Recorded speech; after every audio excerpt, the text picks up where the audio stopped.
आज हम लोग अध्ययन करेंगे शून्य कोटि की अप्रिया का वेग स्थिरांक क्या होता है और इसका मात्रक क्या होता है। तो बता दें सबसे पहले शून्य कोटि की अप्रिया किसे कहते हैं।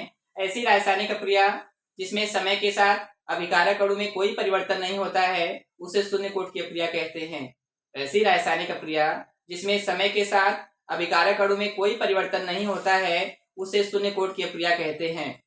और यहाँ पे हमको पढ़ना है शून्य कोटि की अप्रिया का वेग स्थिरांक। तो आपको बता दें जो शून्य कोटि की अप्रिया का जो वेग स्थिरांक है वह होता है शून्य कोटि की अभिक्रिया का वेग स्थिरांक वह होता है k बराबर x बटा टी।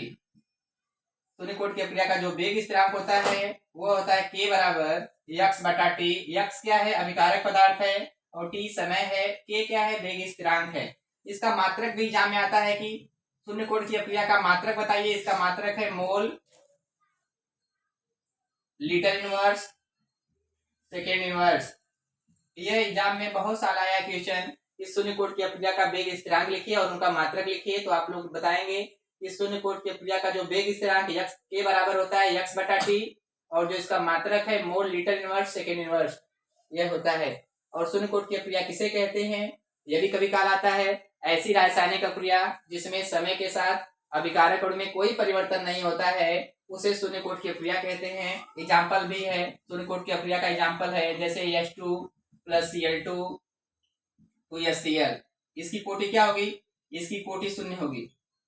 इस अप्रिया की कोटि शून्य होगी क्योंकि शून्य कोटि की अप्रिया तो कोटि शून्य होगी। कैसे होगी, जब दोनों गैसें हों अभिकारक में, बाएं पक्ष में जब दोनों गैसें हों, यहाँ पे हाइड्रोजन गैस है या क्लोरीन गैस है, जब दोनों गैसें हों और उनके आयतन भी समान हो, इसका भी 1 लीटर इसका भी 1 लीटर है, दोनों का आयतन बराबर 1-1 लीटर है, जब दोनों गैसें भी हों उनके आयतन भी बराबर हो उस समय कोटि 0 मानी जाती है। तो यहाँ पे देखिए न्यूमेरिकल में हाइड्रोजन गैस है या क्लोरीन गैस है, दोनों गैस भी है, दोनों के आयतन भी बराबर है, इसका भी 1 लीटर इसका भी 1 लीटर, इसलिए इस समीकरण की कोटि 0 है।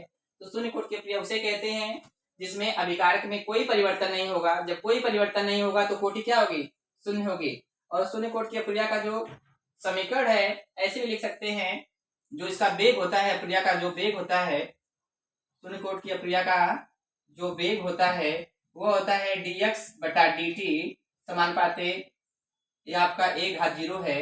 1/0 मतलब यहाँ पे कोटि 0 है इसलिए अभिकारक में घात में 0 लिखा है। अगर यह प्रथम कोटि होता तो अभिकारक के घात में सांद्रता 1 होता, तो घात में 0 लिखने का यही मतलब है।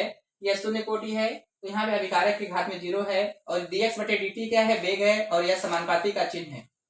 तो जो कोटि होगा वही यहाँ पे घात में लिखा जाता है। अगर ये एडी में प्रथम कोटि होता तो यहाँ पे घात में यहाँ पे 1 होता है। इसके बाद हम लोग सॉल्व करते, और सॉल्व करने पे जैसे इस समीकरण को हम लोग सॉल्व करेंगे आगे ना, तो इसका जो कांस्टेंट आएगा, वेग स्थिरांक आएगा, आपका यही सूत्र निकल के आएगा।